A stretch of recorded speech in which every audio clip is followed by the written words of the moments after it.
तो फसल मिलती है। बड़े किसानों का फायदा होता देख छोटे किसानों ने भी तालाब बनाना शुरू कर दिया। आज हालात ये हैं कि जिले के कुछ गांवों में तो 100 से भी ज्यादा तालाब हैं।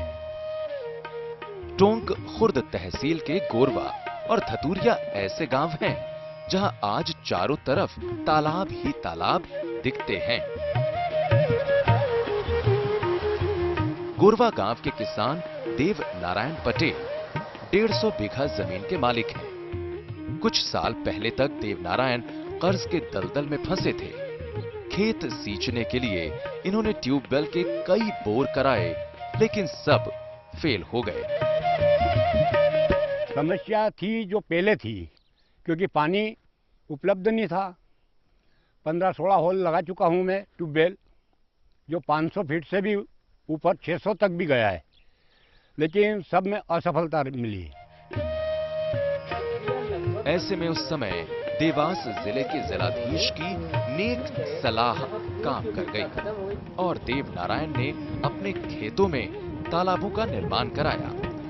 पहले जहां ये पानी की किल्लत की वजह से अपने 150 बीघा खेत में सिर्फ 70 बीघा खेत में ही बुआई कर पाते थे, आज ये पूरे 150 बीघा जमीन पर खेती करते हैं, और वो भी 2-2 फसल लेकर, यानी पहले से करीब 4 गुना पैदावार।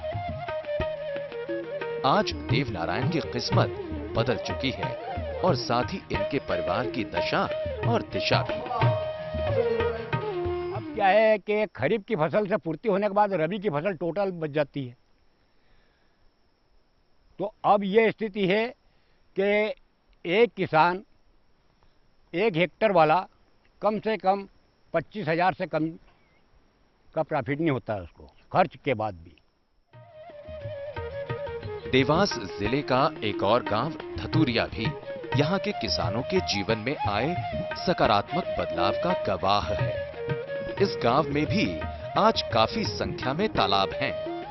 किसान खुशहाल है और अच्छी जिंदगी बसर कर रहे हैं। गांव के सरपंच कमल किशोर भी आज इस विकास के गवाह हैं।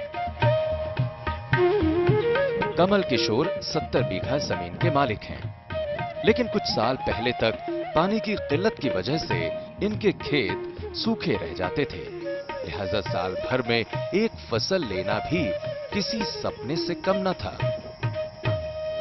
ऐसे मुश्किल दौर में परिवार के भरण पोषण के लिए कमल किशोर ने मध्य प्रदेश रोडवेज में कंडक्टर की नौकरी भी की, लेकिन रेवा सागर तालाब की सफलता को प्रत्यक्ष रूप से देखने के बाद कमल किशोर ने सरकारी नौकरी से वीआरएस ले लिया और गांव वापस आकर अपने खेतों में तालाब खुदवाए।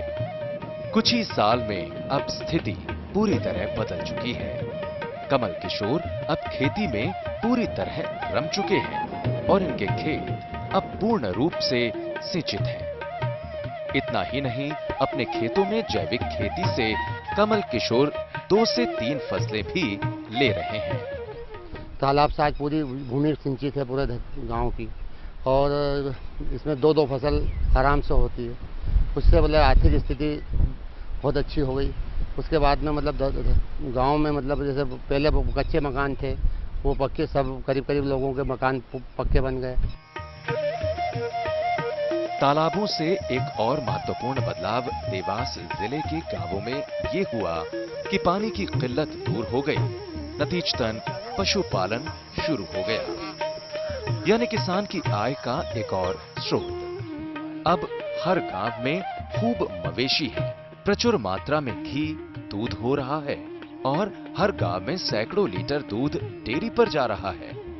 मतलब अब किसान का आंगन और खेत दोनों खुशहाल हैं। कोई भी फसल अच्छी आए, सोयाबीन, गेहूं, चना सब अच्छा होए।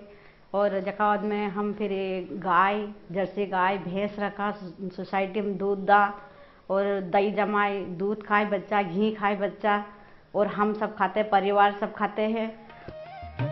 खेतों में तालाब बनाकर सिंचाई करने का एक सबसे बड़ा फायदा ये है कि तालाब की खुदाई के वक्त निकलने वाली मिट्टी का इस्तेमाल खेत में ही हो जाता है।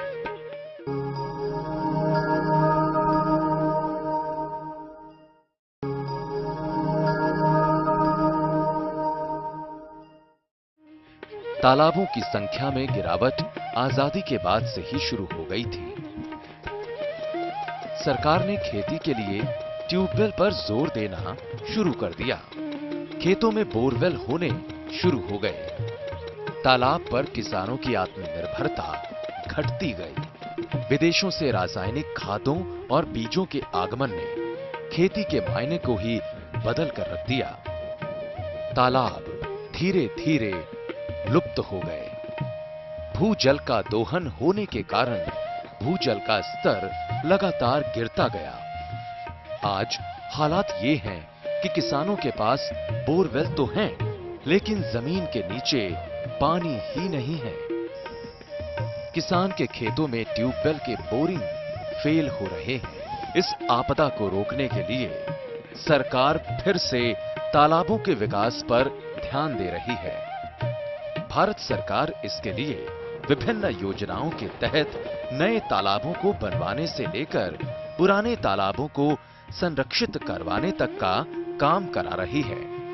खेतों में तालाब बनाकर सिंचाई करने का एक सबसे बड़ा फायदा यह है कि तालाब की खुदाई के वक्त निकलने वाली मिट्टी का इस्तेमाल खेत में ही हो जाता है, यानी उर्वरक मिट्टी किसान के खेत में ही रहती है। इसके अलावा बारिश के वक्त बहकर आई मिट्टी और जैव अवशेष तालाब में ही इकट्ठा हो जाते हैं, जो पानी में मिलकर सिंचाई के वक्त फसल का पोषण करते हैं। चंद साल पहले शुरू किया गया ये अभियान आज दुनिया के तीसरे सबसे बड़े जल संरक्षण की मिसाल के तौर पर गिना जा रहा है। इस अभियान को साल 2011-12 में संयुक्त राष्ट्र ने जल संरक्षण के लिए तालाब पद्धति को फिर से अपनाने और विस्तार करने के लिए संसार का तीसरा सबसे बड़ा उदाहरण माना। तालाबों के विकास से किसानों को कई तरह के फायदे होने लगे। आज इलाके के खेतों से लागत कम और फायदा ज्यादा हो रहा है। किसानों को पहले के मुकाबले अब कम खाद में ज्यादा उत्पादन होने लगा।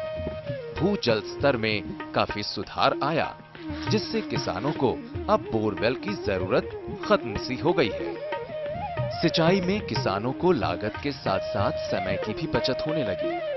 बरसात के मौसम में आज यहाँ रंग बिरंगे पशु पक्षियों का मेला सा लगा रहता है। आज देवास जिले में फसलों की पैदावार इतनी है कि जिले में कई किसानों ने वेयर हाउस भी खोले हैं, जो कि अच्छा व्यवसाय भी कर रहे हैं। इस बदलाव के कारण इलाके के कई किसानों की सालाना आमदनी लाखों में है। देवास जिले में ही अकेले 10 से 12 हजार सिंचाई तालाब लोगों ने बनाए हैं और जब मैं यहाँ पदस्थ हुआ था 2006 में तो 1,60,000 हेक्टेयर में रबी की खेती होती थी और उसमें भी अधिकांशतः असिंचित होती थी। मुश्किल से 10 से 20% ही जमीन सिंचित थी। इस वर्ष मुझे जिला प्रशासन के लोगों ने बताया है कि 3.25 लाख क्षेत्र में रबी की खेती की गई है और जिसमें भी अधिकांशतः सिंचित है।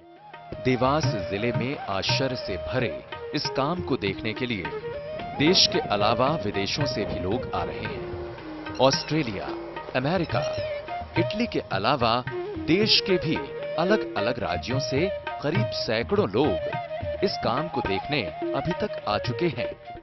हजारों किसान यहाँ नियमित रूप से हर साल आते हैं और यहाँ से देख के जाके वो लोग अपने यहाँ भी बनाते हैं। और न केवल इस प्रदेश में बल्कि अन्य प्रदेशों में, विशेष रूप से बुंदेलखंड जो उत्तर प्रदेश का है, वहाँ भी लोगों ने अपनाया है, महाराष्ट्र में अपनाया है, वहाँ के किसान भी आए थे और भी करीब 15-16 अन्य देशों के भी लोग यहाँ आके देखे गए हैं, जो संभवतः अपने देश में वो लोग भी कर रहे हैं। केंद्र सरकार इस जिले को 5 बार भूजल संरक्षण सम्मान दे चुकी है। साथ ही देवास जिले के कई गांव को जल संरक्षण के लिए राष्ट्रपति पुरस्कार भी मिल चुका है। जिलाधीश उमाकांत के इस काम के कारण आज देवास जिले के लोग इन्हें जिलाधीश के बजाय जलाधीश की संज्ञा देते हैं।